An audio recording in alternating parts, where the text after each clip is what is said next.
नमस्कार मित्रों, आज हम भारत माता कविता जो कि सुमित्रा नंदन पंत जी द्वारा रचित है उसके भावार्थ और सारांश के बारे में अध्ययन करेंगे।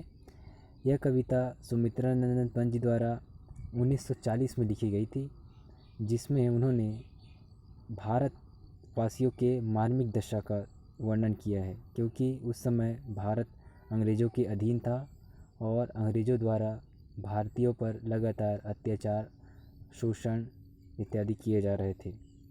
चलिए एक एक पंक्ति का अर्थ जानने का प्रयास करते हैं। पहली पंक्ति है, भारत माता ग्रामवासिनी, खेतों में फैला है श्यामल, धूल भरा मैला सा आंचल, गंगा यमुना में आंसू जल, मिट्टी की प्रतिमा उदासिनी। इस पंक्ति में भारत माता ग्रामवासिनी अर्थात भारत माता का वास्तविक स्वरूप जो है वो गाँव में ही देखने को मिलता है।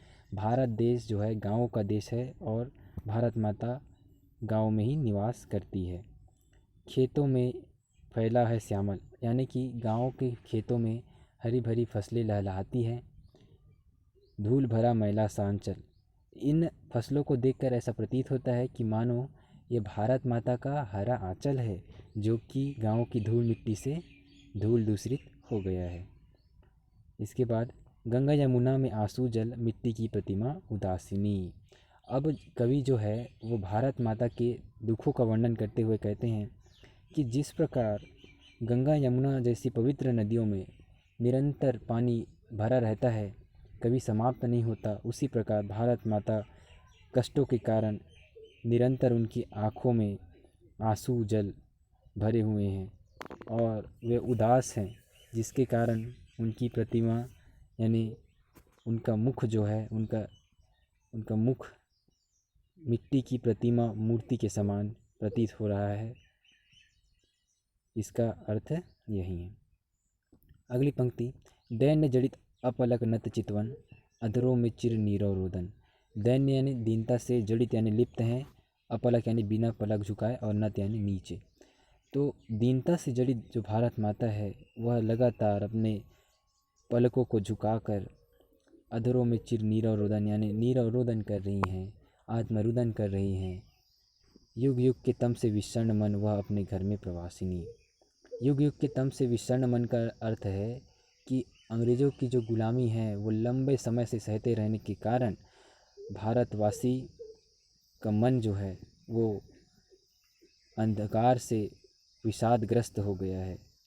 अंधकार गुलामी का अंधकार है और इसी से भारतवासियों का मन जो है विषादग्रस्त हो गया है, जिसे देखकर ऐसा प्रतीत हो रहा है कि मानो भारत माता को अपने ही देश में प्रवासियों के समान उपेक्षित किया जा रहा है, यानी भारतवासियों पर उनके अपने ही देश में अत्याचार, शोषण किए जा रहे हैं।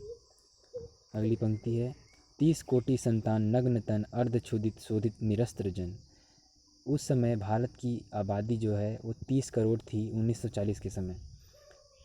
तो इस पंक्ति में बताना चाह रहे हैं कि 30 करोड़ जो जनता थी उनके पास तन ढकने के लिए कपड़े तक नहीं थे। वे अर्धक्षुधित थे, अर्थात उन्हें आधे समय का भी भोजन ठीक से नसीब नहीं हो पा रहा था। उन पर शोषण किया जा रहा था। मूढ़ असभ्य अशिक्षित निर्धन नतमस्तक तरुतल निवासिनी। वे अशिक्षा के कारण मूर्ख हो गए थे, असभ्य थे, निर्धन थे और पूरी तरह से उनके चारों ओर अंधकार का ही वातावरण था, जिसे देखकर ऐसा प्रतीत होता है मानो भारत माता जो है वो अपने मस्तक को झुकाए किसी वृक्ष के नीचे निवास कर रही है, जहाँ ना तो उसे किसी चीज़ से सुरक्षा है, ना तो उनके पास शिक्षा का कोई साधन है। स्वर्ण सस्य पर पद्म लुंठित, धरती सा सहिष्णु मन कुंठित। भारत जो है वो एक कृषि प्रधान देश है और भारत में किसानों द्वारा अपने खेतों में जो है धान्य संपदा उगाया जाता है। स्वर्ण सस्य इसी को कहा गया है। परंतु पदतल लुंठित, इसका अर्थ है कि अंग्रेज़ जो है वह अपने पैरों तले इस स्वर्ण रूपी धान्य संपदा को भी रौंदते चले जा रहे हैं, जिसके कारण धरती के समान जो भारतवासियों के, जो किसानों के सहनशील मन हैं वह भी कुंठा से ग्रस्त हो गए हैं। क्रंदन कंपित अधर मौन स्मित राहु ग्रसित शरतेंदु हासिनी। कुंठा से ग्रसित भारतवासी क्रंदन कर रहे हैं, रुदन कर रहे हैं, जिसे देखकर ऐसा प्रतीत हो रहा है कि मानो चंद्रमा के समान मुख वाली भारत माता को राहु ने ग्रसित कर लिया है। चिंतित भ्रिकुटी क्षितिज तिम्रांकित नमित नयन नम वाष्पाच्छादित। भ्रिकुटी का अर्थ होता है भौवें। तो चिंता में जकड़ी हुई जो भारत माता है उनकी भौवें क्षितिज में व्याप्त अंधकार के समान प्रतीत हो रही है। और नमित नयन नभ वाष्पाच्छादित, यानी जिस प्रकार जो बादल हैं वो वाष्पों से ढका रहता है, उसी प्रकार भारत माता की आंखें नम हो गई है, आंसुओं से नम हो गई है। आनंद श्री छाया शशि उपमित ज्ञान मूल गीता प्रकाशिनी। आनंद का अर्थ होता है मुख। चंद्रमा के समान जो मुख वाली भारत माता है वो आज स्वयं ज्ञान मूल प्रतीत हो रही। यह वही भारत माता है जिसने पूरी दुनिया को गीता के प्रकाश से प्रकाशित किया है, परंतु आज वह स्वयं ही ज्ञान मूल प्रतीत हो रही है। सफल आज उसका तप संयम, पिला अहिंसा स्तन्य सुधोपम, हरती जन मन भय भव तम भ्रम, जन जननी जीवन विकासिनी। देखिए, इसका अर्थ है सफल आज उसका तप संयम। भारत माता जो है वो लंबे समय से तप कर रही है।